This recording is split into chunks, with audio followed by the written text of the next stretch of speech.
Devonport is an historic dockyard, partly built on reclaimed land. Now home to the largest naval base in Western Europe, it is largely hidden by the dockyard wall. Real Immersive is working with HMNB Devonport to make a 360-degree experience that gives you a glimpse onto the base. This is a short taster of that film.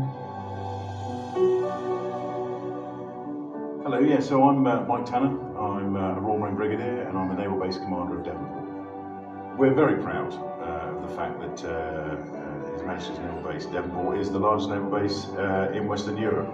And even on a wet, wintry day as it is today, you just marvel at the sort of the geography and the infrastructure they've got in this naval base. We have 6 miles of dockyard wall which separate us from Devonport actually, and in many ways connect us actually with the town of Devonport. We have 14 dry docks, 25 tidal berths and 5 basins, 4 of which we can make non-tidal from the sea. We are 650 acres, we contain 650 odd buildings, of which 152 are listed. So from the 1870s, we start to see the build of the stone-built accommodation blocks in this area, and that takes place all the way through to sort of 1903, when the King visits down here to see the opening of those new accommodation blocks. And actually, interestingly, I mean, there was a comment at the time by the first Sea Lord that he thought that the amount of money we'd spent on the sort of the local Dartmoor granite buildings which created those accommodation blocks was he thought it might have been a waste of money, but they're still built. They still stand to this day. So actually, as you accelerate forward 120 years, you turn out to be an incredibly good investment of money.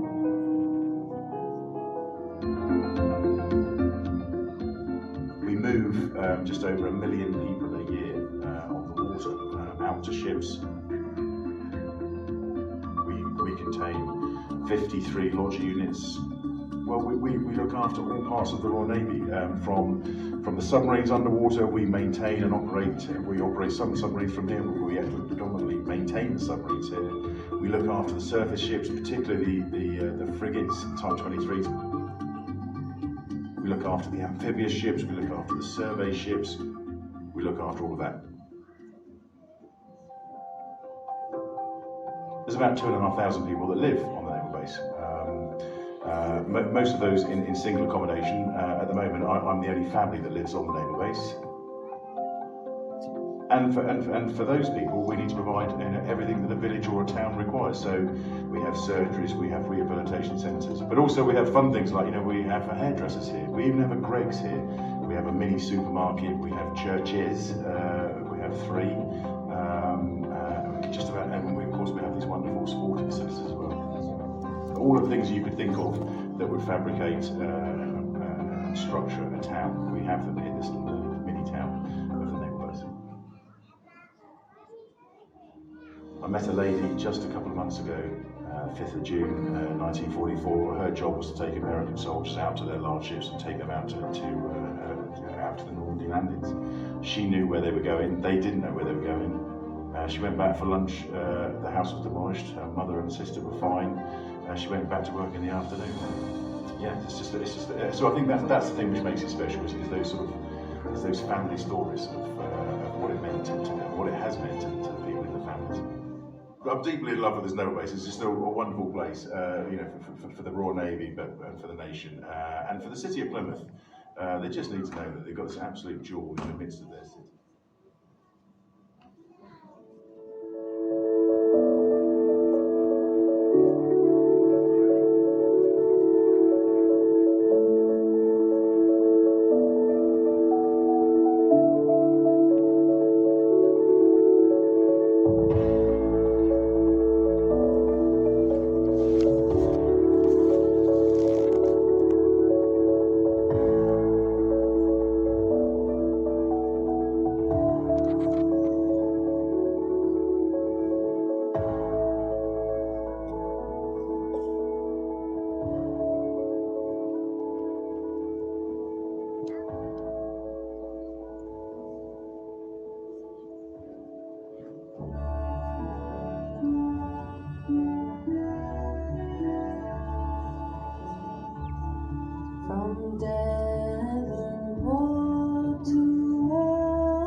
sea brought it life.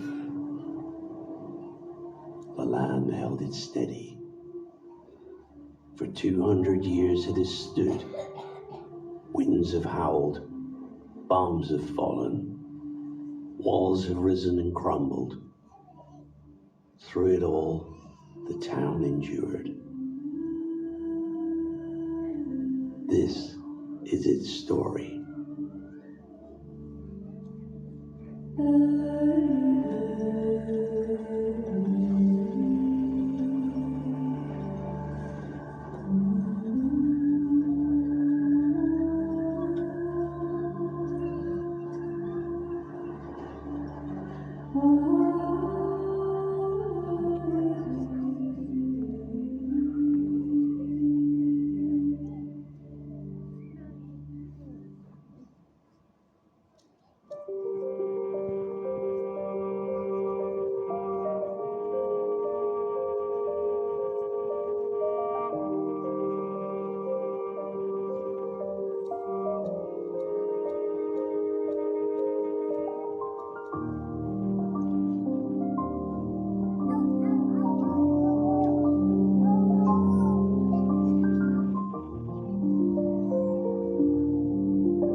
It was 1824 when Devonport found its name. A charter from King George IV, a column to mark the pride of place,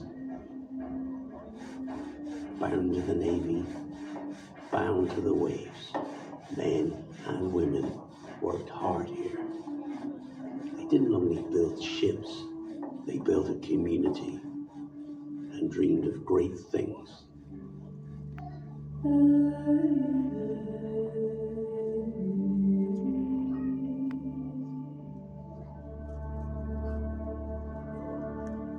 Guildhall rose from the earth, stone by stone, its clock ticking forward into history. People walked below it, heads held high, proud of what Devonport had become.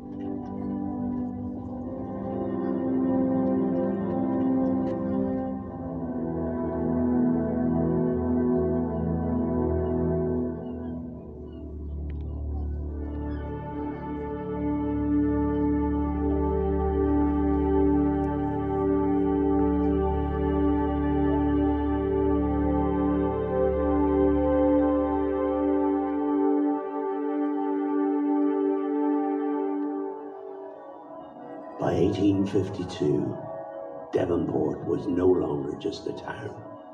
It was a place of grandeur, a place of trade.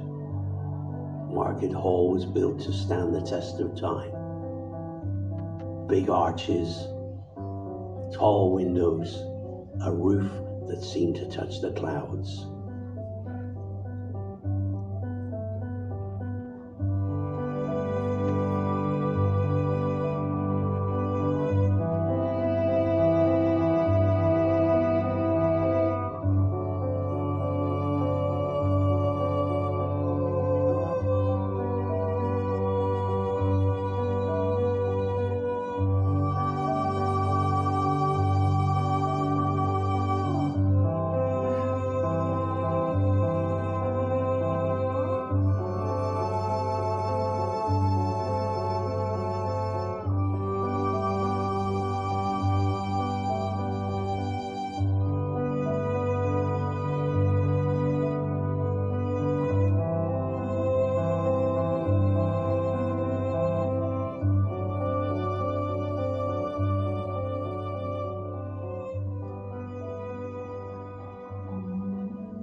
tourists came, merchants came.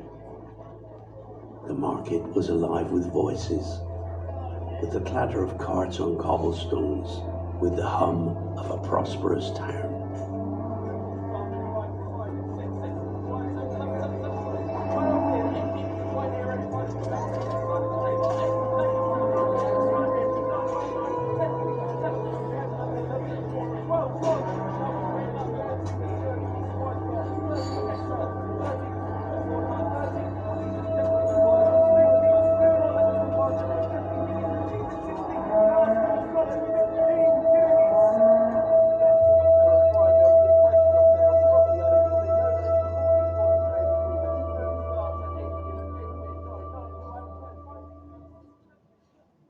The dawn of a new century saw a rapidly changing world. The old ways were dying. In 1914, Devonport, Stonehouse, and Plymouth became one. A city forged from three parts. The lines on the map blurred. And yet, in the heart of the people, Devonport was still Devonport, the town where they had worked and laughed and fought and mourned.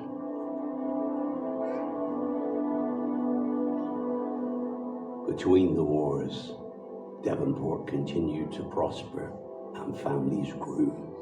The annual carnival became the highlight of the calendar, drawing in crowds from the surrounding towns and villages to share in the warmth, love, and community. The world, though, was shifting, tilting toward a war that would carve its way through lives and homes. The quiet years were ending, though no one knew it yet, and the air felt heavy with the weight of something coming.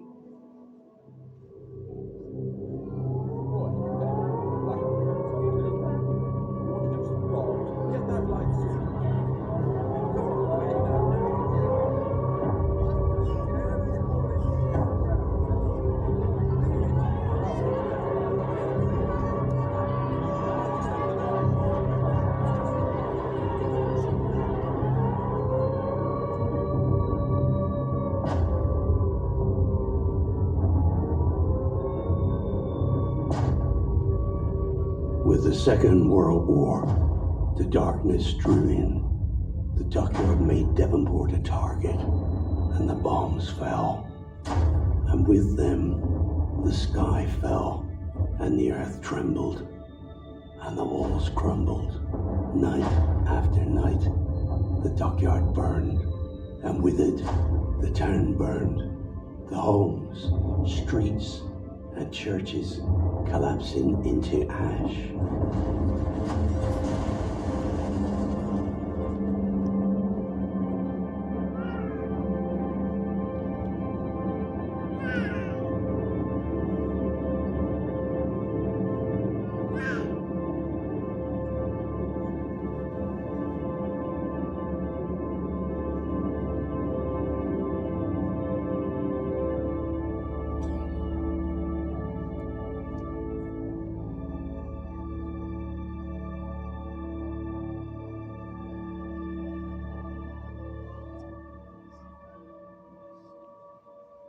And yet, in the morning, the people emerged, their faces streaked with smoke, their hands blistered from labor, their voices quiet but steady.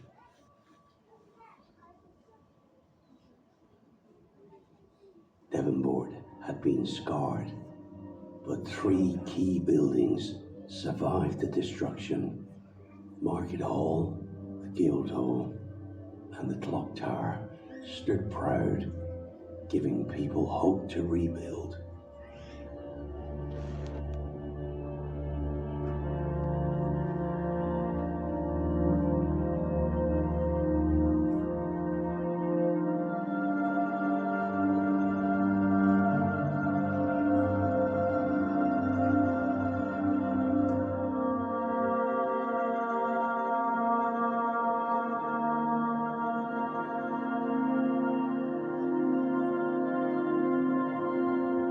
They swept the glass from the streets, buried the dead, and stood among the ruins, knowing that they were part of something larger than themselves, and something that could not be destroyed.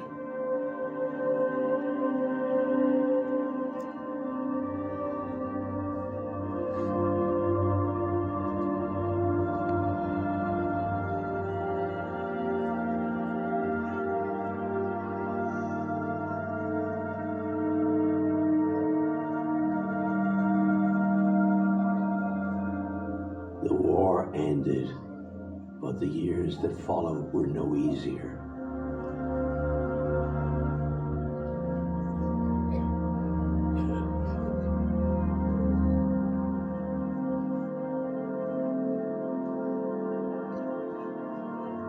The dockyard swelled, and with it came the wall, rising high and sharp, dividing the town like a wound.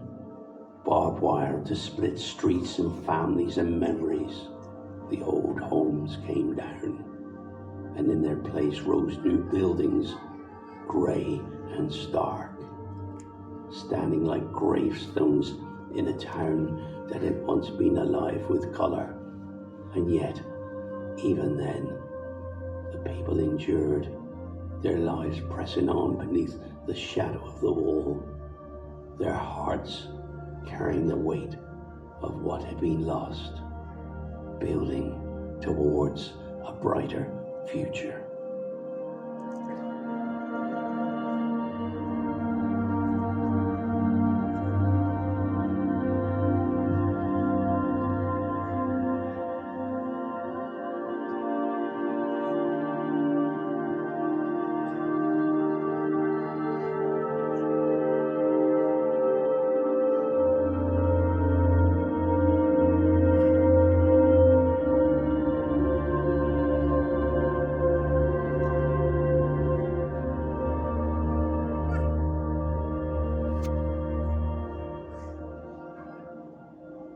In 2007, the wall fell. Not all at once, but piece by piece, until there was nothing left but the memory of its shadow. The cheers rose from the streets, loud and fierce, as if to shake off the years of silence.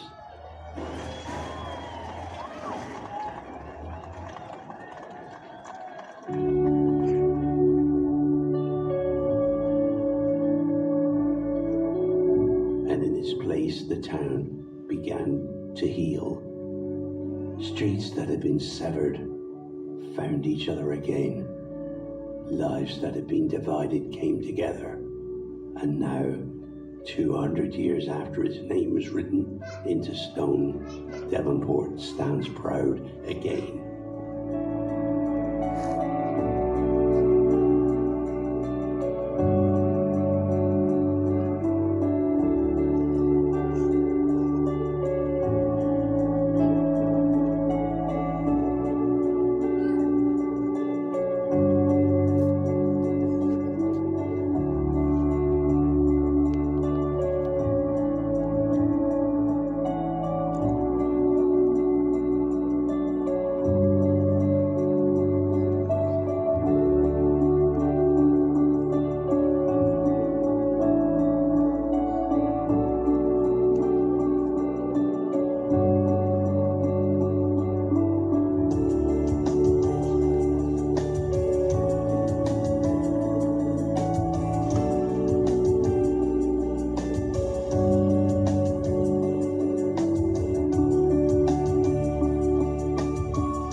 sun still casts its shadow, and the sea still breathes its life into the town.